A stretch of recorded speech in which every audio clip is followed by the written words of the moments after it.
بسم اللہ الرحمن الرحیم۔ السلام علیکم دوستوں حضرت سہل بن عبداللہ تستری رحمۃ اللہ علیہ، آپ کو تصوف میں بہت بلند مقام حاصل ہے۔ آپ نہایت باعمل اور اعلیٰ اخلاق کے مالک تھے۔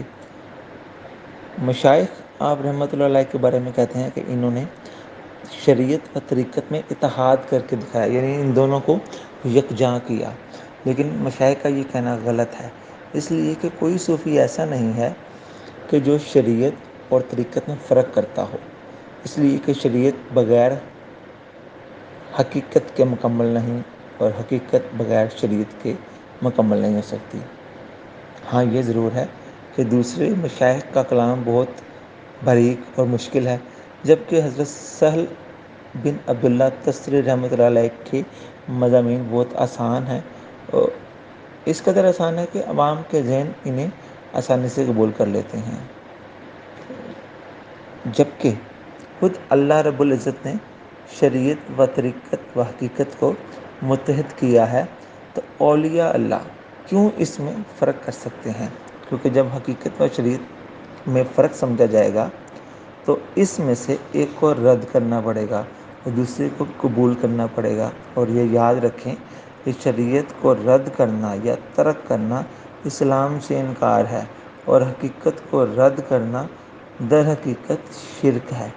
جیسا کہ کہا جاتا ہے کہ لا الہ الا اللہ حقیقت ہے اور محمد رسول اللہ صلی اللہ علیہ وسلم شریعت ہے۔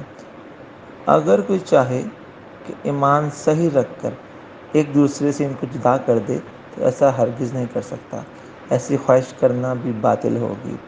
در حقیقت شریعت تو حقیقت کی ایک شاخ ہے، جس طرح معرفت بھی حقیقت کی ایک شاخ ہے۔